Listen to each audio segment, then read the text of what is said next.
Venezuelan authorities announced the capture of 8 mercenaries on Sunday night who formed part of the failed Operation Gideon.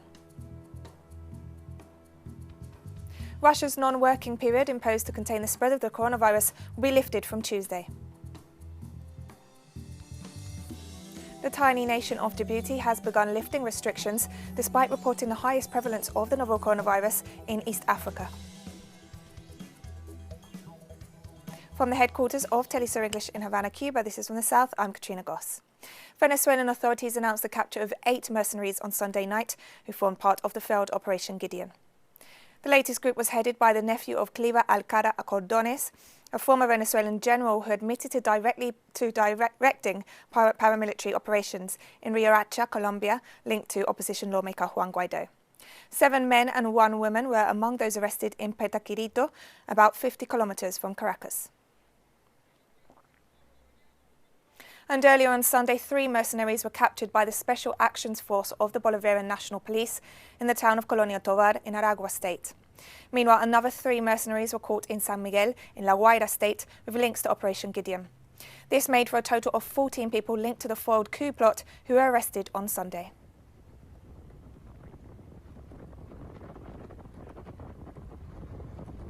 The Venezuelan vice president, along with the military high command, visited the small coastal town of Chuao on Sunday, 1 week after a group of local fishermen helped detain 8 mercenaries who tried to mount a foiled incursion. The so-called Operation Gideon was aimed at creating chaos and undertaking terrorist acts in Venezuela, culminating with the kidnapping of President Nicolas Maduro.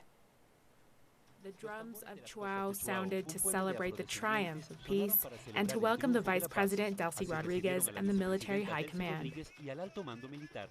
The authorities visited the town, reaching a patio used to dry cocoa seeds, a symbolic space where the Bolivarian government honored the fishermen and women and also promoted the members of the militia and of the armed forces who took part in the detention of 8 mercenaries. Among those captured here in Chuao were the leaders of the operation and 2 U.S. citizens. We couldn't imagine what the term Bolivarian fury actually meant until Monday, May 3rd, when these people came out to defend the sacred sovereignty of Venezuela.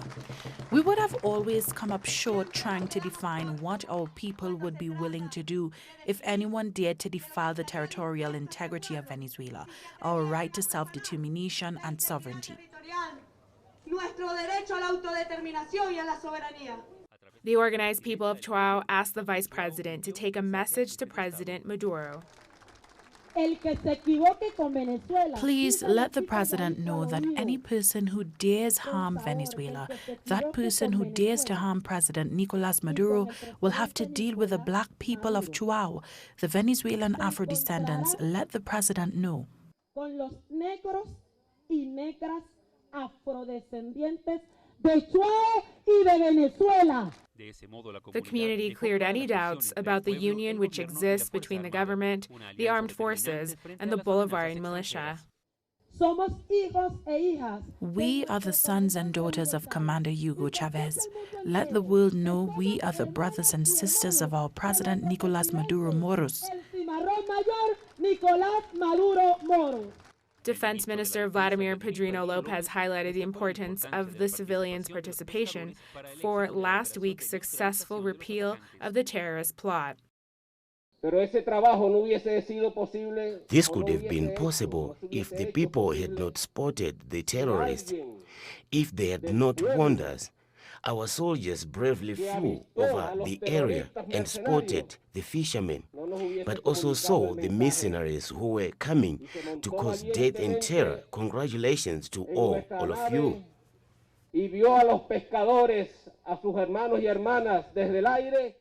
This was the latest victory in a long road of attacks and resistance that the Venezuelan people have been walking on since the start of the revolution.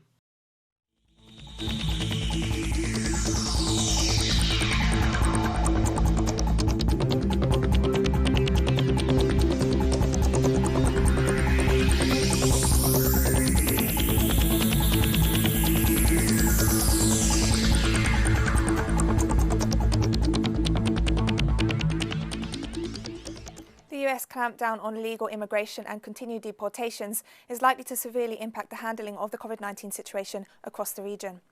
The US government practice of deporting undocumented immigrants to Latin American nations without taking proper measures to reduce health risks has raised wide concern among experts. The US deported over 50 Colombians on March 30th, accused of illegal residence and drug trafficking, all of whom were sent back to their home country without undergoing any COVID-19 testing and only had their temperature taken on arrival to Bogota. It's since been reported that 24 of them have tested positive for the coronavirus. Similar events have also taken place in Mexico, Guatemala and Honduras. Meanwhile, in the United States itself, 522 of the 1,073 migrants in detention centres have tested positive for COVID-19. At least 22 homeless people have died, while another 40 are suspected of being infected with COVID-19 in the Brazilian city of Sao Paulo. The centre of the city is crowded with homeless people sleeping in tents, under bridges or in public squares, which make them more vulnerable to the novel coronavirus. The number of homeless in the city of Sao Paulo has increased 53% in the last 4 years, topping 24,000 in 2019, according to City Hall data. Brazilian health authorities have reported more than 163,000 coronavirus cases and a death toll of over 11,000, making the country the worst hit in the Latin American region. The worst problem is the lack of housing. If we had a home, I would be there during the quarantine. I wouldn't be in the street. The coronavirus is just one more problem we face. This situation we are facing now just highlights the big drama of inequality. There was a post on social media that exemplified this. We can't say everybody is the same boat. We can't say we are in the same sea. Ones are in their yachts, others are swimming. Trinidad and Tobago's health minister said on Monday that the relaxing of anti-COVID-19 restrictions starting on Monday is a cause of nervousness for the ministry. Health Minister Terence Dayal Singh stressed that the implementation of the measures in Phase 1 of the easing of restrictions is part of a well-thought-out plan based on the advice of health officials and the mistakes of other countries which tried to ease restrictions too quickly. The minister urged the public to be responsible and to help the ministry manage the next 2 weeks. Trinidad and Tobago ranks 6th in the Caribbean region in terms of the number of coronavirus cases reported at 116, while it's seen 8 fatalities. So please, this is the new normal. No handshaking, no hugging up, no kissing, and always, once you leave the home, to go anywhere outside of the home. Most important in this phase 1, going into the other phases, going into the many months ahead, wear a face covering, wear a mask. You are required to do that. Because what we are saying, and what is the science and the sense, each and every one of us must behave as though we are carrying the virus. And if we are, we don't want it to leave us to go anywhere once you leave home. More stories coming up after this very short break, so don't go away.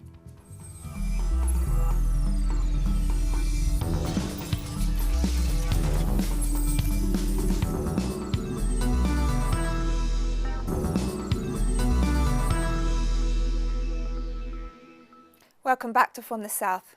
New York City Mayor Bill de Blasio voiced tremendous concern on Sunday over an increase in cases of a pediatric syndrome that scientists suspect could be linked to COVID-19, which has left at least 3 people dead statewide. The mayor said 38 cases of pediatric multi-system inflammatory syndrome have been detected in New York City, with an additional 9 suspected cases awaiting confirmation. Shortly afterwards, State Governor Andrew Cuomo said the New York Health Department was probing 85 potential cases statewide of the syndrome, which exhibits similarities to Kawasaki disease, a very rare condition that primarily affects children aged up to 5, characterized by inflammation of blood vessels, resulting in fever, skin peeling and joint pain. The United Kingdom and France have also reported several cases. Russian President Vladimir Putin said on Monday the country's non-working period imposed to contain the spread of the coronavirus will be lifted from Tuesday. The president's announcement comes after Russia reported a record number of new daily cases, with more than 11,000 people testing positive over the last 24 hours. Starting from tomorrow, May the 12th, the national period of non-working days will be over in all the country and for all sectors of the economy. But the fight against the epidemic is not over. Its danger remains. And Russia has now reported the fourth highest number of novel coronavirus cases in the world. Our correspondent in Moscow, Lissandra Andres, brings us the details on the latest moves there. Thank you very much, colleague. It is a pleasure to greet you and the Telesur audience. As we had already reported in previous rounds, Russian President Vladimir Putin addressed the nation today for the fourth time. He was in a meeting with governors of the different regions to debate the country's epidemiological situation and adopt new economic measures. The president announced the end of the nationwide non-working days period as of May 12, since he believed that Russia was in a position to start a new phase of gradual easing of the lockdown, although it, according to the president, cannot be completely lifted until there is a definite vaccine against COVID-19. In this regard, he said that people over 65 years of age and others who have chronic diseases will still have to remain under the self-isolation regime. Also, it will be the governors of each region who will decide how to enforce these measures of gradual lifting of restrictions. Likewise, the president remarked that in this new phase the country will enter, the government will provide direct assistance to both people and companies that have been greatly affected by the measures taken to curb the spread of COVID-19. Therefore, he made public a series of economic measures, including increasing allowance to families with young children, as well as the start of a new loan program for companies to be implemented from June 1st, which will enable them to pay their employees' wages as long as these companies commit to retaining 90% of their workforce. As part of the deal, companies will not pay any interest on these government loans. He also added that during the second quarter, small and medium-sized enterprises will not be required to pay taxes and other contributions, benefiting about 1.5 million companies across the nation. Putin emphasized the need for the country to start, as of May 12, a plan to resume work and recover a number of strategic sectors for the economy, such as construction, communications, energy, and agriculture. The president believes that these measures to restrict movement implemented in the country for more than a month have saved the life of hundreds of thousands of citizens in this country, so it was appropriate to now begin this process of gradual lifting of the lockdown. Russia has already become the fourth country reporting the highest number of COVID-19 cases, with more than 221,000 cases nationwide. The Prime Minister of the United Kingdom, Boris Johnson, issued new coronavirus advice on Sunday, which represented an easing of the lockdown plan, despite the UK reporting the second highest COVID-19 death toll in the world. Johnson announced a new government coronavirus message of stay alert rather than stay at home, amid widespread criticism.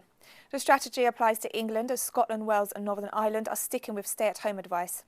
Johnson's message sparked more confusion, as while claiming the lockdown couldn't be lifted yet due to risks, he said those people who couldn't work from home should be actively encouraged to return to their jobs from Monday.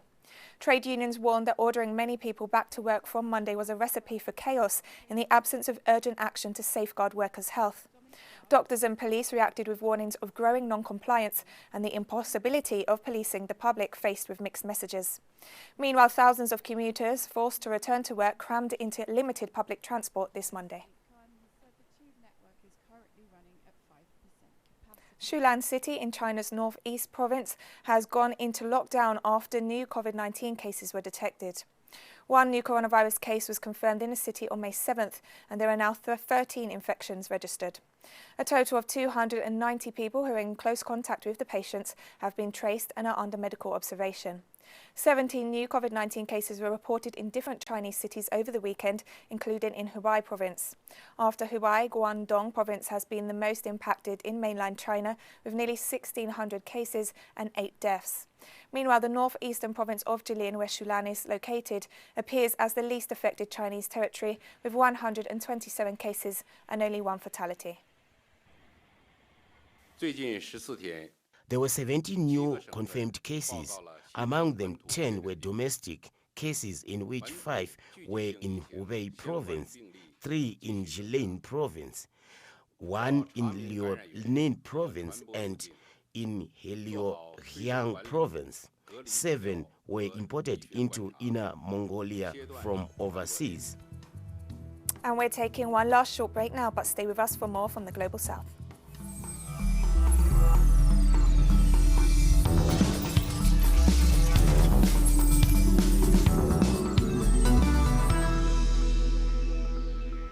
Welcome back to From the South. The tiny nation of Djibouti has begun lifting restrictions despite reporting the highest prevalence of novel coronavirus cases in East Africa. Authorities announced that Djibouti would begin lifting lockdown measures in a bid to relieve pressure on its economy. To date, the tiny Horn of Africa nation that hosts major US and French military bases has recorded 1,210 coronavirus cases, representing a very high number relative to its population of just 1 million. Foreign Minister Mahmoud Ali Yusuf stated on Sunday that the stakes are high, but there was no other option than to resume work nationwide.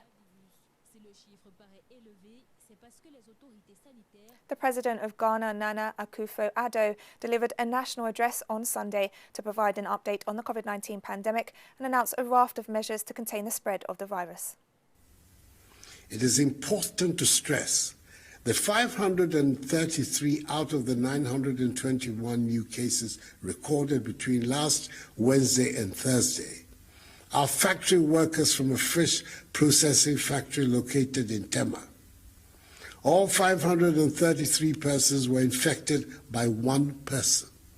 The implementation of our strategy of aggressively tracing, testing, and treating is our surest way of rooting out the virus.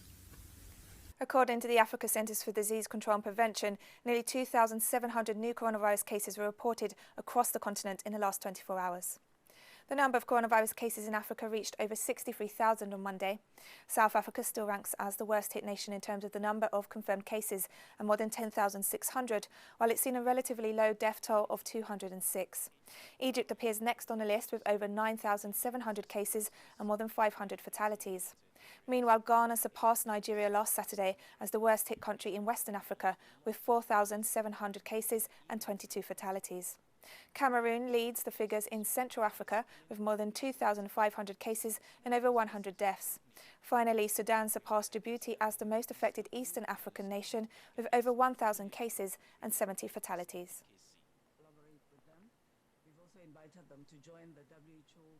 The United Nations reported on Sunday that 3 peacekeepers from Chad were killed and 4 others seriously injured in attacks against a UN convoy in northern Mali.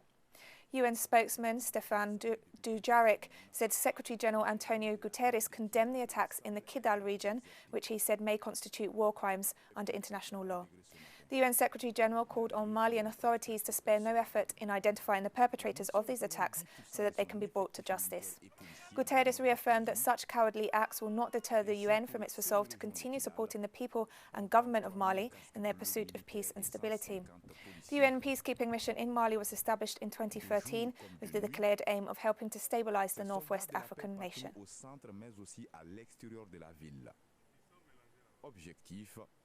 At least 20 people have been killed in attacks by gunmen on several villages in western Niger, according to local authorities.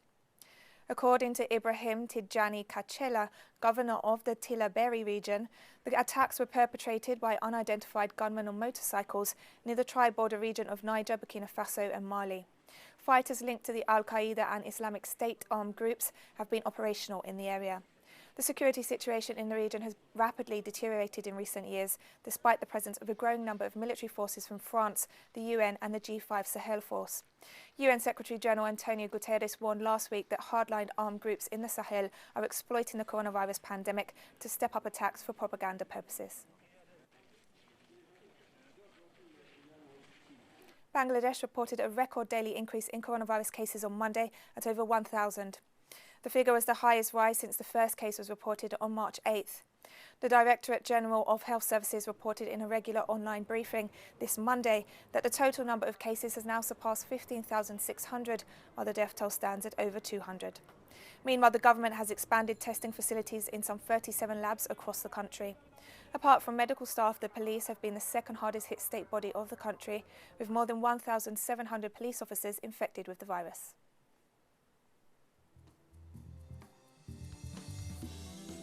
And we've come to the end of this news brief. You can find these and many other stories on our website at telesurenglish.net. And join us on social media, Facebook, Twitter and Instagram. For Telesur English, I'm Katrina Goss, and thank you for watching.